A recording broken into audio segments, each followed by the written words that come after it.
Hola a todos, bienvenidos. En el video sobre el dogmatismo científico me referí muy a la pasada a que hay en el cuerpo de doctrina, en el discurso de la ciencia oficial, no menos de 5 pseudobiologías, yo conté 7, y no hice más aclaraciones sobre el tema. Creo que vale la pena extenderse un poco sobre esto, además me lo han preguntado en la caja de comentarios. Primero, ¿qué entiendo por ciencia oficial? Me refiero con esa expresión a la doctrina difundida en las revistas científicas más influyentes, Nature, American Scientist, National Geographic, unas cuantas más, o bien en publicaciones mucho menos conocidas, pero que tienen el respaldo institucional de alguna institución académica, publicada por una universidad, por ejemplo, o bien que están incorporadas oficialmente a alguna institución considerada una autoridad en temas de ciencia, Organización Mundial de la Salud, etc. A eso me refiero con la ciencia oficial. O sea, la ciencia que tiene respaldo oficial. Una expresión que me parece perfectamente razonable y adecuada a lo que es. ¿Cuáles son estas 7 pseudobiologías a las que me refería? 1. El creacionismo disfrazado como ciencia en sus distintas variantes. La mayor parte de los divulgadores científicos rechazan estos disfraces pseudocientíficos del creacionismo, en lo cual tienen razón, como el diseño inteligente, etc.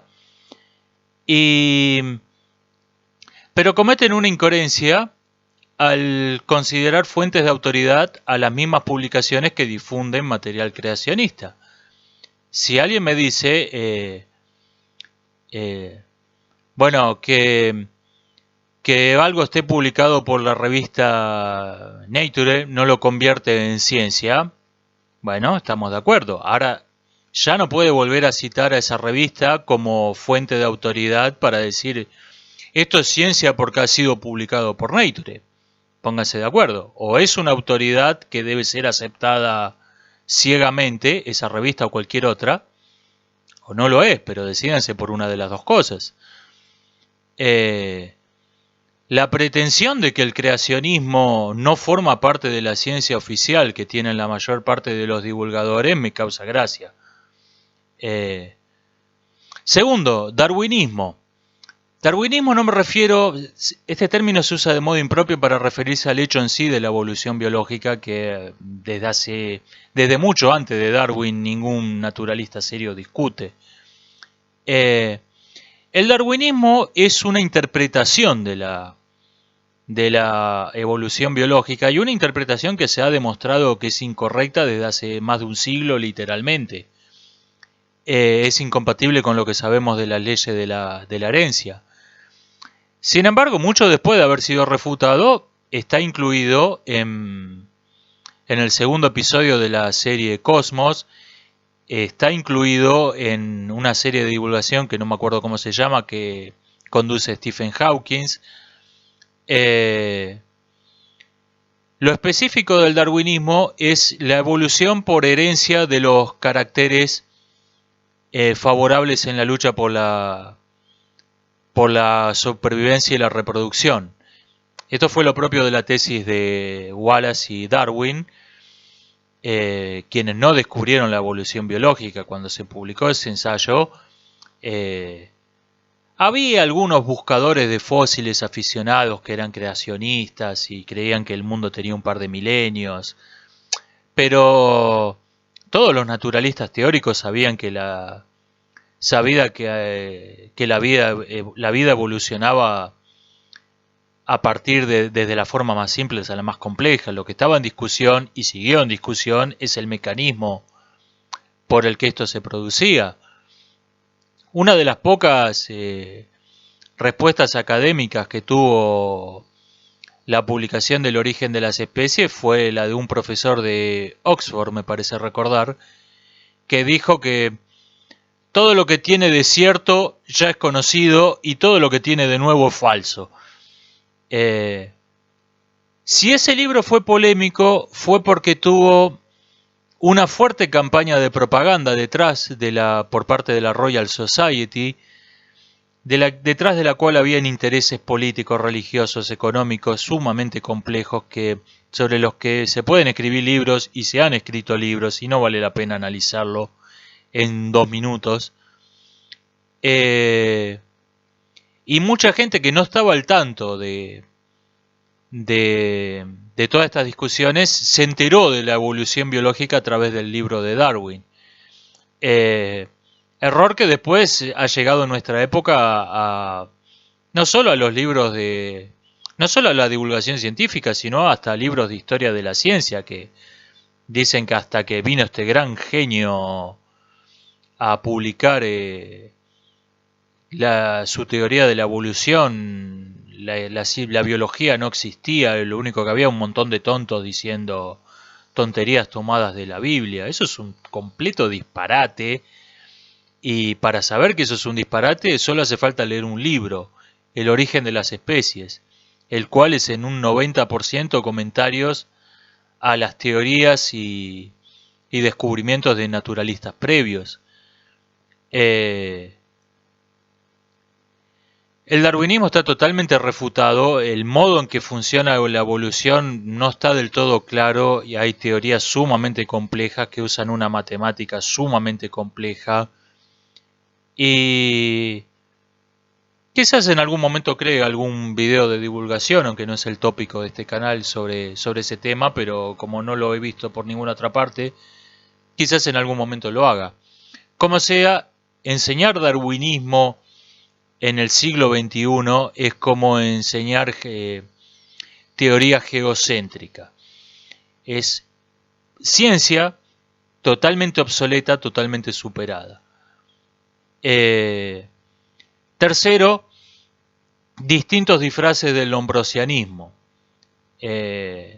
Lombrosianismo propiamente dicho era la teoría que decía que había una correlación, una dependencia entre la forma y tamaño del cráneo y el comportamiento social, especialmente del crimen. Esto se ha reciclado como genética y básicamente se funda en la falacia de confundir correlación con causalidad. El genetista Albert Hackard imagina un caso hipotético muy divertido donde unos extraterrestres que no ven los colores analizan el ADN de varias personas de Sudáfrica y la correlacionan con índices de desempleo de ese país que consiguieron de algún modo, y encuentran que hay una obvia correlación entre el pigmento que asimila la melanina y el desempleo, y anuncian con bombos y platillos que han descubierto el gen del desempleo. Se debe a un exceso de melanina en la piel, el desempleo, y se va a solucionar reduciendo genéticamente la capacidad de asimilar melanina. Y todas estas pseudogenéticas, descubren el gen de esto otro, se basan en ese mismo error de estos extraterrestres de la fábula.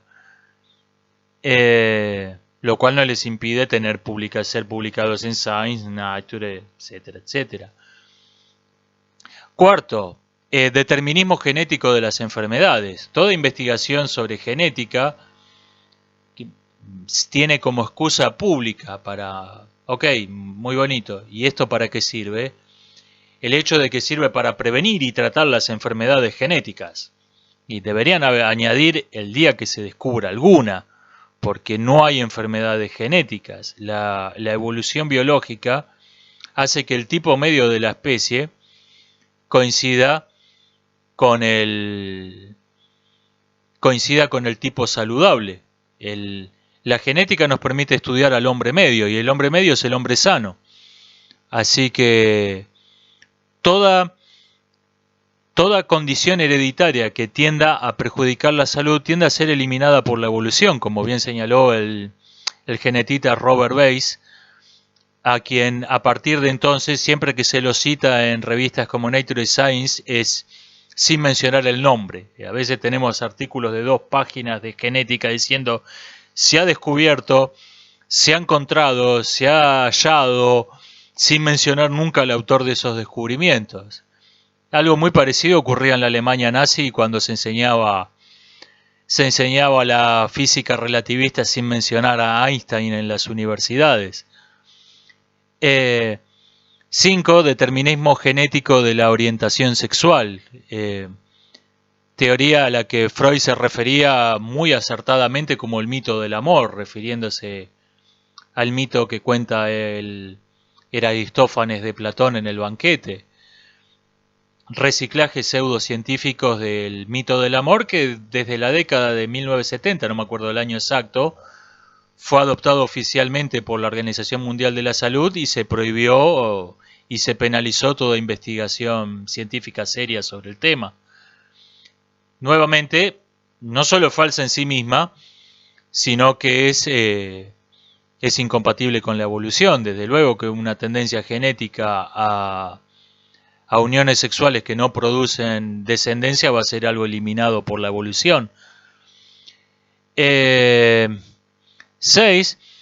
Ideología del género, que es más bien una pseudosociología y una pseudohistoria y pseudoantropología y pseudoarqueología, etcétera, pseudociencia social, pero su postulado básico es pseudobiológico, que los seres humanos somos una especie asexual, que el género es una creación cultural que no tiene respaldo biológico, le hace que los sexos no existen.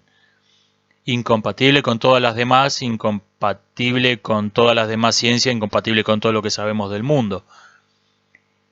Y 7, demostraciones pseudocientíficas de la supuesta superioridad del cerebro femenino sobre el masculino, representado sobre todo por el documental, por el pseudo documental Mi hermoso cerebro de National Geographic, una revista sumamente influyente, sumamente prestigiosa y que no ha sido lapidada por ese pseudo documental. Incompatibles entre sí, todas obviamente falsas, todas sin demostración experimental, todas refutadas experimentalmente, y 7 pseudobiologías que forman parte de la ciencia oficial. Si alguien quiere aceptar la falacia de autoridad, lo que dicen estas publicaciones, lo que tiene respaldo académico, lo que está institucionalizado es la verdadera ciencia y todo lo demás es pseudociencia, entonces tiene que suscribir las 7 al mismo tiempo, negar toda la evidencia en su contra e incluso suscribir las que son incompatibles entre sí, que son unas cuantas. Creo que esto es lo que vale la pena decir sobre el tema. Hasta la próxima, nos estamos viendo.